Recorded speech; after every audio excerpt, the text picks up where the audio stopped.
Se liga no mestiço na batida do cavaco.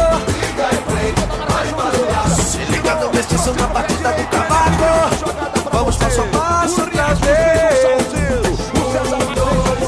Compondo remeleixo em você. É fácil de aprender, é só se resolver. Siga em frente, olhe para o lado. Um salve pro Trembala e começou o Sobre Vasco!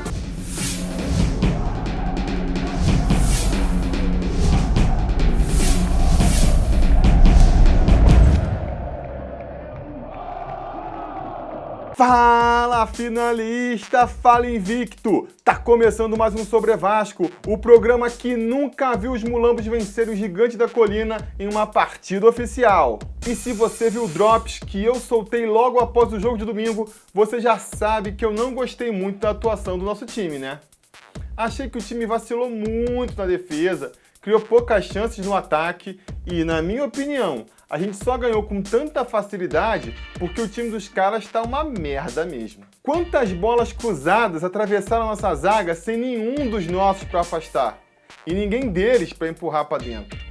E os erros da zaga deles? Sem querer desmerecer o nosso folclórico Riascos, mas zaga que toma aquelas entortadas do nosso negão, não se dá o respeito não. No final, fica a frustração de pensar que com um pouquinho mais de capricho, um pouquinho mais de esforço, a gente podia ter metido mais um golzinho e feito uma goleada. Não acha não? Tá faltando isso nessa temporada, uma goleada para dar aquela confiança para a torcida. No mais, vale ressaltar mais uma vez as atuações brilhantes de San Martin Silva no gol, salvando nossa pele em várias oportunidades.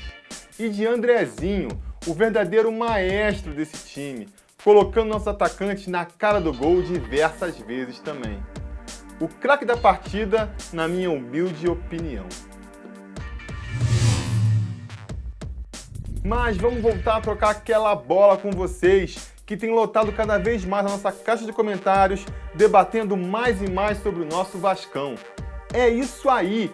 É para poder ter essa conversa que a gente faz o Sobre Vasco. Danilo Gomes destacou 3 fatos.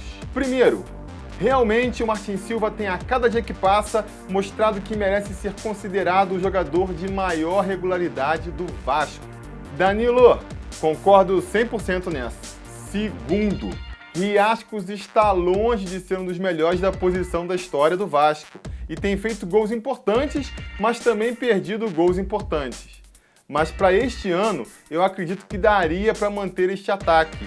Então, se o Cruzeiro topar estender mais um empréstimo, seria muito importante a renovação do Riascos. Observação: sim, eu disse muito importante, risos. Concordo que pelo futebol apresentado, o Riascos, apesar de não ser nenhum suprassumo da arte, não deixa nada a dever para os outros atacantes do elenco mesmo não. Se o Cruzeiro prorrogar o empréstimo, ele pode continuar como titular e, vamos admitir, que vem até a ser um dos destaques do Vasco no ano. E aí que está o problema. Com o Riascos tendo um bom 2016, o que o Cruzeiro vai fazer no fim do ano? Ou vai querer o Riascos de volta, ou vai vender o Riascos para quem se interesse pelo futebol dele, ou vai obrigar o Vasco a pagar cerca de 10 milhões de reais que eles pagaram pelo passe do atacante. E isso, por mais quebrada de coluna em mulambo e dancinha de minhoca que o colombiano faça, isso eu acho que ele não vale não.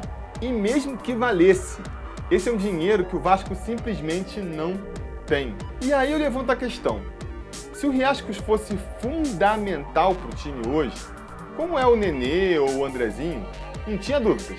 A gente tinha que tentar continuar com ele pelo tempo que desse. Fosse 1 ano, fosse 6 meses. Mas ele não é, né? Então eu volto para minha teoria do começo do ano de que o Vasco não devia fazer só um time para subir para a primeira divisão, e sim já começar a preparar um bom time para disputar a Série A em 2017.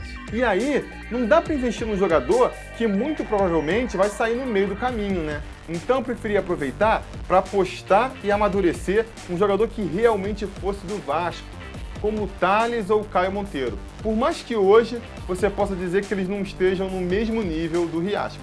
Eu estou falando aqui um pensamento mais estratégico, de planejamento a longo prazo. Poderia até não dar certo, mas acho que falta isso para o Vasco. Pensar um pouco mais na frente, para conseguir voltar a brilhar como um dos maiores clubes do país. Terceiro ponto. Há tempos em que não vi o Vasco tão aguerrido em campo. Sei que é pedir muito, mas se esse ano, como o presidente disse, ele é o mês da Copa do Brasil, precisamos de mais reforços. Mas se o Vasco vai querer realmente o Carioca e a Segundona, acredito que esse time está formado. Bom, sobre isso, primeiro vale falar que o que o Eurico fala não se escreve, né? Já falou que o Vasco não ia cair, que o Vasco ia jogar todos os clássicos em São Januário, só para ficar nas últimas bravatas. E nada disso se confirmou. Então, ele sempre vai dizer que o Vasco está entrando na competição para ganhar. Mas a gente sabe que a realidade é outra, né? Por outro lado, se dá para elogiar alguma coisa nesse mandato do Eurico, é como ele conseguiu passar para o time a importância de se vencer clássicos. Especialmente os clássicos contra o Flamengo. Acho que vem daí essa garra que você pontuou. Isso não é a coisa mais importante para o Vasco. Ficar na primeira divisão seria bem mais importante, só para ficar no exemplo. Mas é bom, né? Então nisso ele mandou bem. E no mais concordo contigo. Para Carioca e Segundona, com esse time que tá aí já dá para fazer o serviço. E vamos seguir em frente que com os estaduais acabando, o mercado da bola volta a se aquecer e as perguntas sobre negociações começam a pipocar. Pedro Henrique pergunta: o Palmeiras está querendo levar o Luan por 3 milhões de euros. Acabei de ver aqui no Fox Sports. O que você acha? Seria uma boa o Vasco pegar esse dinheiro e alguns jogadores do elenco do Palmeiras? O Vasco renovou recentemente o contrato do Luan justamente para subir a multa rescisória e aumentar o nosso poder de barganha quando vierem querer tirar o nosso zagueirão do clube. Então eu acho que o Luan vai eventualmente ser vendido sim, mas dá para esperar uma proposta melhor. E nada de receber jogador em troca. Temos que receber cash, verdinhas. Esses jogadores que vêm em negociações assim costumam ser mais dor de cabeça do que solução. Edivaldo Pereira emenda: o que você acha do William Potker? Caso alguém aí não saiba, o William Potker é um atacante do Figueirense de 22 anos que está tendo seu contrato encerrado e que teoricamente teria despertado o interesse de Vasco e Corinthians. Pois bem, a favor do garoto tem o fato dele ser justamente um garoto, ser novo. Por outro lado, o clube em que ele atua não estar querendo renovar o contrato não chega a ser um bom indicativo, não é mesmo? Eu não sei não. A princípio, eu sou mais a favor de privilegiar a prata da casa e usar nossos meninos da base para complementar o elenco do ataque mesmo. E para terminar, Jonathan Dias pergunta: Felipe, o que você acha desse time aí como está no Brasileiro Série A? Você acha que terminaríamos em qual colocação? E qual setor você acha que o Vasco mais precisa de reforços? Olha, tudo bem que a janela ainda está aberta e muita coisa pode mudar. Mas com os times que estão aí hoje do Flamengo, Botafogo, Internacional, Cruzeiro, São Paulo, dava para apostar no Vasco buscando um espacinho ali na parte de cima da tabela, não acha não?